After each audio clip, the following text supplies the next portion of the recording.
L'université Thomas Sankara a fort bien été représentée au concours de droit pénal international à La Haye, aux Pays-Bas, par une équipe de 4 étudiants.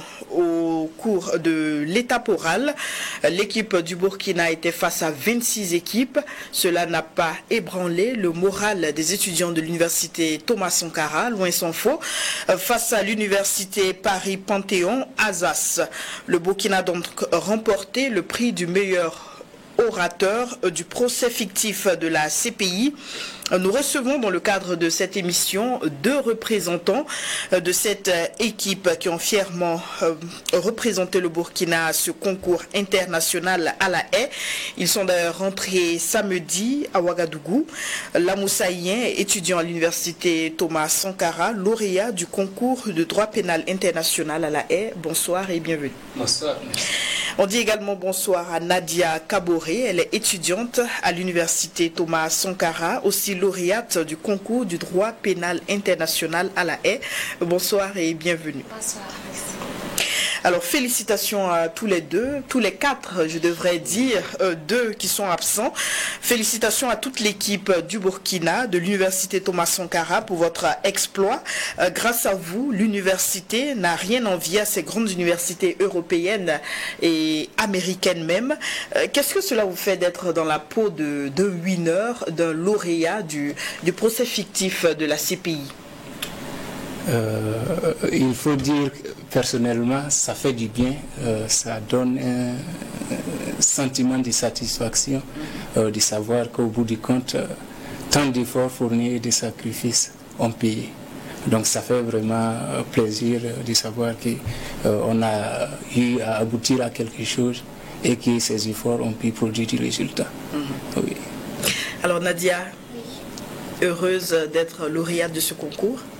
Très heureuse. Voyez-vous, il faut vraiment être dans la peau, dans notre peau, pour comprendre vraiment ce que ça fait de remporter ce concours de niveau international, si on peut le dire, face à des équipes très très compétentes. Très compétente. Si on voit l'équipe finaliste qu'on a rencontrée, il y a un des coachs qui nous faisait savoir que l'université était la meilleure en matière de droit international pénal en Europe. C'est-à-dire que c'était leur spécialité. Contrairement à nous qui faisons en fait du droit international pénal souvent sur quelques heures. Donc pour rejoindre M. Ingen, que j'appelle affectueusement mon tuteur, ça fait beaucoup de bien de savoir en fait que les efforts, le travail abattu par l'équipe finalement été payé.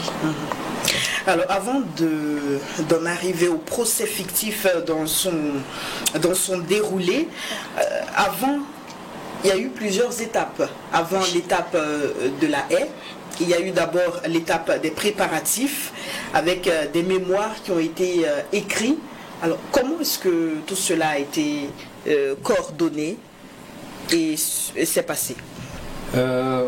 Avant de répondre à votre question, je vais demander la permission de remercier tous ces professeurs qui ont accepté de nous accompagner techniquement en matière de droit international pénal, et spécialement au docteur Dabiré Samson qui est notre encadreur, et aussi au juge Boukari Savadogo qui écrit actuellement un mémoire dans le domaine et qui a accepté vraiment nous accompagner, nous introduire dans le champ lexical du droit international pénal.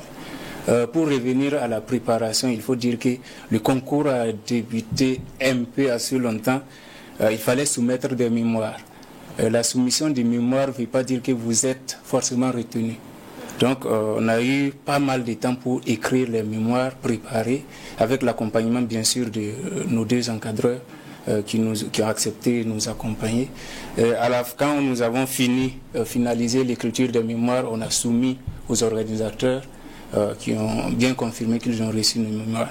Il a fallu attendre jusqu'au mois de décembre pour qu'on nous envoie un mail pour nous dire qu'on a été retenu pour participer au concours. Donc c'est à partir de cet instant-là que nous avons recommencé à relire encore nos mémoires pour nous imprégner davantage et faire des recherches supplémentaires pour pouvoir nous renforcer. Et juste, il faut dire, à quelques semaines du début du concours, c'est en ce moment que nous avons pu avoir assez de temps pour nous préparer oralement. Pour nous préparer oralement ici et s'assurer qu'on est prêt dès ici avant de partir là-bas. Et quand on a quitté ici, on se disait que non, dès qu'on part là-bas, c'est pour commencer le concours et puis le terminer avant de venir. Donc la préparation, il faut dire que nous l'avons finalisé ici. Quoi qu'il ne faut pas omettre de le dire, là-bas, on est parti trouver qu'il y avait un gigantesque boulot encore à faire parce qu'on n'avait pas bien compris le déroulement du concours proprement dit. Donc il a fallu encore faire des appels. On a eu même avoir recours au professeur. Exactement. Il y a le juge Boukari, si je peux me le permettre, il a fait des nuits blanches avec nous. Il a fait des nuits blanches avec l'équipe et je pense que c'est l'occasion vraiment de tirer chapeau tous ces hommes et ces professeurs qui ont vraiment fourni de l'effort et qui se sont sacrifiés avec nous pour que ces sacres soient une réalité aujourd'hui. Et je crois qu'ils sont suffisamment fiers de vous et du prix que vous avez d'ailleurs ramené, un très beau prix qui est juste à côté de vous, la Moussaïenne. Alors, je reviens à vous par rapport aux mémoires qui ont été écrits. Alors, dans le cadre d'un procès fictif, quels sont les arguments qui ont prévalu? Qu'est-ce que vous avez exposé comme argument? Et quel était le thème même du procès? C'est vrai, merci pour la question. Il serait très difficile de dire qu'on avançait tel ou tel argument parce que l'argument dépendait de la position qu'on occupait. D'accord. Permettez-moi de rappeler qu'au cours de ce procès-là, ou encore avant la finale, on occupait en fait la position de la demanderesse tantôt et de la défenderesse notre part. Donc selon que nous sommes en demande ou en défense, les arguments vont varier. C'est comme on me dit d'affirmer que votre tenue elle est orange d'une part, et quelques heures après on me dit il faut prouver en fait que votre tenue n'est pas orange. Donc selon la position, les arguments varient. Mais pour revenir grosso modo, on dirait que nous devrions dans un premier temps prouver en fait la qualité ou la compétence de la Cour à recevoir, à connaître de l'affaire. C'est-à-dire prouver que la Cour peut vraiment juger des infractions, des prétendues infractions qui avaient été commises d'une part. Et là, en demande, on affirmait que la Cour avait compétence. Et en défense, on disait non. Monsieur le juge, justement, les infractions qui ont été commises, non, vous ne pouvez pas connaître de ces infractions. Donc vous voyez que c'est carrément difficile de dire on a avancé tel et tel argument, ça dépendait de la position occupée. Alors la Moussa, justement, en fonction des équipes qui étaient en face, de grandes écoles de renommée internationale qui étaient en face dans le cadre de ce concours, selon vous, qu'est-ce qui a prévalu à votre sacre? Est-ce la force des arguments? Est-ce l'éloquence? Je dirais tout. La force des arguments et aussi ce qui a prévalu vraiment énormément, c'est l'esprit d'équipe. C'est l'esprit d'équipe parce que quand vous partez comme ça pour participer à une compétition, vous êtes 4 personnes et chacun doit prendre la parole. Chacun doit prendre la parole et dans une équipe, quand vous prenez les composantes individuellement, chacun a ses forces et faiblesses. Oui. Donc, il faudrait analyser l'ensemble, le profil de tout un chacun et jauger voir à quel niveau il est vraiment compétent pour pouvoir l'exploiter. Et je pense que c'est ce qu'on a su faire. Je tire mon chapeau vraiment à l'ensemble de l'équipe qui ont su faire, on a laissé nos humeurs personnelles de côté pour pouvoir faire prévaloir l'intérêt du groupe. Et je dirais que c'est l'esprit d'équipe vraiment qui a prévalu. Et la formation primaire de base qu'on a eue dans nos universités. Voilà, il faut reconnaître, sans nous jeter les fleurs, nos étudiants ont nos universités ont des étudiants très compétents. Ils ont des étudiants pétris de talent, aussi bien dans ces concours pareils que dans les formations que nous recevons. Donc, je dirais que pour la rejoindre un peu, nous sommes allés à SAS Panthéon, c'est la seule université à Paris qui distribue des cours de master en droit international pénal. Il y a des cours de justice pénale internationale qui est en rapport avec le concours et des cours de master droit pénal spécialisés. Nous, on est formés de façon générale, nous sommes des généralistes. Et les cours qu'on reçoit en termes de droit international pénal, c'est tout au plus, c'est 30 heures. Donc, quand vous partez pour participer à un tel concours, il va falloir essayer de voir dans quel domaine vous êtes vraiment fort. Quel est votre profil et comment vous pouvez exploiter ça pour que ça puisse vous être favorable. Et je pense que c'est ce qui a prévalu et l'effort personnel de tout un chacun. Alors ce concours, à vous entendre, c'est une belle aventure que vous avez eu à découvrir. Alors Nadia, qu'est-ce que tu retiens en termes d'expérience? Est-ce que le fait de te glisser dans la peau de différents acteurs d'un tribunal, est-ce que déjà tu as peut-être identifié une vocation? Qui sait? Qu'est-ce que tu retiens en termes d'expérience en participant à ce concours? Permettez-moi, avant de répondre à votre question, de rendre encore hommage à mon équipe. À mon équipe, Monsieur Nyen, Mademoiselle Ila, Flora, Adjidji, Selomé. Ces personnes-là ont su faire ressortir en moi en fait la grandeur. Une qualité que tu n'imaginais pas. Je n'imaginais pas. Cette équipe m'a fait en fait mémoriser en un temps record. Souvent, même avant une pré-préparation, tu arrives et que tu dois évoquer certains arguments, tu dois glisser certaines choses, tu dois enlever certaines choses. Bon, moi, avant de participer à ce concours, je ne savais pas qu'en un temps record, je pouvais faire toutes ces choses-là. Et c'est vrai que c'est différent. J'avais l'habitude de plaider dans les concours au niveau national, mais là, c'était devant la CPI. Devant la vraie CPI, devant les vrais juges de la CPI. Et cette équipe-là, nous nous sommes donnés à fond, ce qui m'a permis de plaider devant cette juridiction. C'est vrai que c'était intéressant, mais moi de base, je suis beaucoup plus dans le domaine humanitaire. Et malgré que je me sois... Y rester? Oui, je compte bien y rester, oui. D'accord. Et vous donc? Quelle est l'expérience que vous tirez de votre participation à ce concours? Je dirais que c'est une grande expérience, surtout premièrement humaine. Une expérience humaine parce que avant même c'est notre première fois de traverser le continent africain. Oui. Et quand tu pars, tu croises des gens qui viennent dans des endroits différents et tu vois... leur vision des choses et votre vision des choses, c'est pas la même chose. Et en plus, pour dire qu'on est arrivé là-bas, il y avait jusqu'à 7 universités françaises, je dirais 6 universités françaises. On était 2 universités africaines. Il y avait le Congo et puis le Burkina Faso et une université belge. Et dire qu'à partir des demi-finales, les universités qui restaient, c'était l'université du Burkina, Thomas Sankara, et 3 autres universités françaises. Donc, à partir de là, ça veut dire que vous avez une bande d'équipes qui sont derrière, à part le Congo, qui sont tous des Européens et normalement, logiquement, les autres universités françaises devraient avoir leur soutien. Et ce que je retiens, c'est qu'on s'est retrouvé en finale où toutes les autres universités étaient derrière nous. Voilà, étaient derrière nous. Et ce que je retiens, c'est le travail qui paye. C'est le travail qui paye parce que ce que j'ai retenu, c'est que les gens ont regardé le côté compétence que de regarder les différents rapprochements géographiques qui pourraient exister entre les hommes. Voilà, ils ont regardé que nous avions vraiment du talent et ce que nous avons produit là-bas était quelque chose à apprécier et ils l'ont apprécié. Ils se sont sentis bien en nous regardant plaider et je pense que ce qu'il faut retenir là, il faut savoir que non, quand tu t'engages dans quelque chose, il faut le faire et surtout bien. C'est ce que je retiens.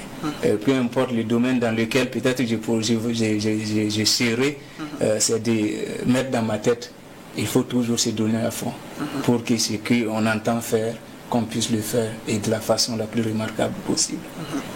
C'est très bien dit. Alors, pour ce qui est de la suite, est-ce que vous envisagez déjà, c'est vrai c'est déjà assez tôt, mais à éplucher d'autres concours qui pourraient vous intéresser et pourquoi pas postuler, garder la même équipe? Est-ce que déjà il y a des projections? Effectivement, c'est vrai qu'au niveau international et surtout en Afrique, il y a des concours comme ça qui existent à présent. Je dirais, garder la même équipe, on ne sait pas, parce qu'il y a chaque concours a ses exigences. Il y a des concours qui ont besoin de 2 personnes, il y a des concours qui ont besoin de 4 personnes. Mais c'est toujours bon de garder une équipe qui gagne. Là, c'est surtout bon, c'est bon de garder une équipe qui gagne. Mais c'est bon aussi d'explorer d'autres expériences.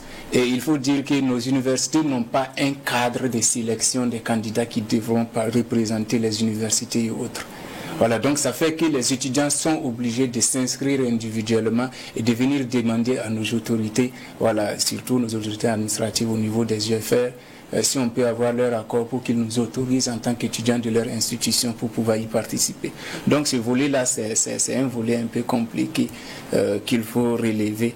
Sinon, on n'entend pas nous arrêter là. Tant qu'on est étudiant et qu'on est là, on espère que cette expérience-là, d'autres expériences puissent en ajouter, qu'on puisse exploiter ce qu'on sait déjà faire pour en avoir d'autres avantages.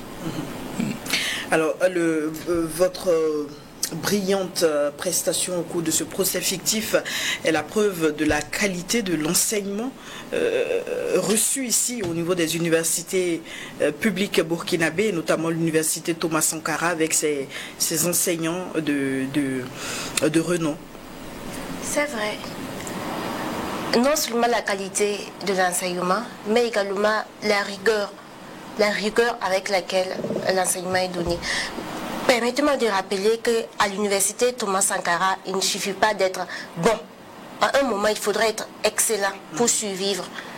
Je dis bien survivre, parce que lorsqu'on prend notre licence L1 à L3, si je vous dis le taux d'étudiants qui obtient la licence, vous n'allez pas croire. Et à partir de là, il faut faire un test pour accéder au master.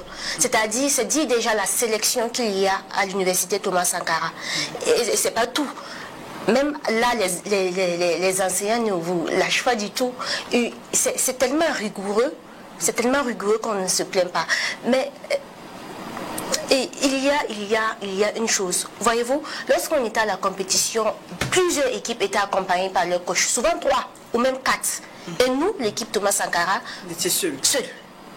On était seuls. Et après la finale, le jury a dit, où est votre coach? Nous on dit, le docteur Dabiré, juge Boukari, ils sont au pays. Et ils disent, mais comment vous avez fait? Puisque après chaque preuve, il fallait réadapter le test, il fallait réadapter la plaidoirie, il fallait changer des choses, il fallait faire des recherches pour répondre aux questions, puisqu'on vous arrêtait pendant la plaidoirie pour vous poser des questions. Mais comment est-ce que vous avez fait? Pour dire que nous avons de la matière, nous avons de la volonté. C'est vrai que l'enseignement est de qualité, mais nos universités, nous plairons à ce qu'ils nous aident en fait dans cette formation qui accompagne en fait la formation que nous avons à l'université. Parce que tandis que les autres candidats sont occupés à bosser, nous devons courir derrière les financements. Et souvent même à la semaine du départ, nous n'avons pas en fait le minimum sur le plan financier pour aller. C'est difficile de bosser en même temps et ne pas savoir est-ce que vous allez aller. Parce que souvent même le visa, on l'obtient dans la semaine même du départ. C'est-à-dire qu'on n'a pas du tout de soutien à ce niveau, même sur le plan financier. Souvent on se demande qu'est-ce que vous allez manger une fois là-bas. Non, c'est difficile de bosser en ayant peur en fait que vous allez sacrifier. Puisqu'on fait en même temps les devoirs, en même temps les cours, en même temps les exposés, en même temps les séminaires, en préparant la compétition. Voyez-vous? Donc, c'est beaucoup. C'est beaucoup. Et cela nous amène à vous féliciter à nouveau pour cet exploit. Merci davantage. Alors donc vous rejoignez, vous êtes totalement d'avis avec ce que Nadia a dit. Il faut que les autorités en charge de l'université et de l'enseignement secondaire et supérieur soient assez regardants sur ces questions-là. Soutenir les étudiants qui participent à de tels concours, des concours internationaux, afin qu'ils puissent défendre valablement les couleurs nationales. Oui, je pense que ça, c'est une question d'une importance capitale. Parce que quand vous prenez par exemple un concours pareil et que vous partez voir vos autorités, vos premières autorités, qu'ils disent qu'il n'y a pas de ligne budgétaire à cet effet, c'est décourageant. C'est décourageant. Il évoquait tout de suite la nourriture, c'est le premier volet élémentaire pour un être humain. Et on a quitté ici avec de la nourriture locale pour amener là-bas pour pouvoir manger. Malheureusement, on arrive à Paris, le sac est retenu là-bas et on part arriver à La Haye. On a failli faire 2 jours pour attendre que le sac arrive et qu'on puisse manger. Vous voyez, c'est un peu... Ça fait un peu mal. Oui. Voilà, ça fait un peu mal. Donc, l'appel qu'on pourrait lancer, c'est dire à nos autorités, pas seulement qu'on nous accompagne, mais qu'il y ait un pôle spécial concours. Parce que ça fait partie de notre formation. L'expérience que j'ai acquise et les connaissances dans le domaine bien spécifique du droit international pénal, ça ne peut pas être pareil à celui qui est resté, qui a suivi le même cours qu'ils ont suivi en droit international pénal. Et je pense que ça, c'est quelque chose qu'il faut accompagner, pas seulement nos autorités, mais tous ceux qui... Parce que au départ, nous étions en train de nous amuser là-bas, parce que, bon, on s'est dit qu'on est venu pour un concours, on va gagner. Et en demi-finale, on voit que nos amis de partout nous appelaient. On voit des publications partout, les réseaux sociaux, même les télévisions. On s'est dit, non, là, notre désir personnel de réussir ou de gagner ce concours pour nous-mêmes est supplanté par la volonté et l'obligation de ne pas décevoir. Et on était à un moment d'eau au mur. Cette finale, on devrait le gagner. Et si on le gagne, c'est pour le pays, pour notre université, et pour que l'image du Burkina Faso, et surtout tout le continent africain, puisse être rayonnée partout ailleurs. Et je pense que ce soit nos autorités, nos premières autorités administratives, ou que ce soit les partenaires privés et autres, ce sont des questions qu'ils doivent prendre en compte lorsqu'ils décident, par exemple, s'ils reçoivent des demandes dans ce sens-là. Ce sont des questions qu'il faut vraiment prendre au sérieux, parce que ça nous permet aussi de nous exprimer, voilà, au-delà de nos frontières. Absolument. Oui. Allez-y. Si vous permettez, puisqu'on parle du volet financier, j'aimerais ici encore le dire. Notre directeur de notre USFR, à un moment, même pour le visa, on n'avait pas les moyens pour déposer. À un moment, il a fallu qu'il sorte de l'argent de sa poche. Notre université n'a pas de ligne budgétaire pour nous. C'est ce qu'ils nous disent clairement. Il a fallu qu'il sorte de l'argent de sa propre poche pour nous permettre de déposer certains visas. Il a également fallu que le café juridique, qui est, bon, je peux dire, une organisation interne de l'université qui aide à l'encadrement des étudiants, nous prête de l'argent pour que l'on puisse déposer les visas, juste les visas. Vous voyez à tel point le mal, en fait, est profond. Tout à fait. Alors, les autorités en charge des universités du Burkina Faso et même au-delà, le ministère en charge de l'enseignement supérieur est donc interpellé pour soutenir davantage les différents étudiants et étudiantes qui décident de participer à des concours internationaux de renommée et qui vont défendre les couleurs nationales. Prière les soutenir. Alors nous allons terminer bien sûr en présentant ce très beau trophée que vous avez ramené de La Haye aux téléspectateurs. Il me semble assez lourd, il est lourd. Pas trop lourd comme ça. D'accord. Donc qu'est-ce qu'on lit? C'est au lauréat concours des procès fictifs de la Cour pénale internationale 2023. Oh oui. Un très beau trophée. Alors on vous dit merci et félicitations à la Moussaïen, merci à Nadia, merci aux 2 autres qui ne sont pas là, mais qui sont membres de l'équipe. Aïcheji Dimitri, Salomé Rachid et Ila Flora. Alors merci à tous les 2, bien que vous ne soyez pas là. Merci donc d'avoir défendu les couleurs de l'université Thomas Sankara à ce concours international à La Haye. Nous sommes au terme de cette émission 100% Info. Merci fidèles téléspectateurs pour votre attention.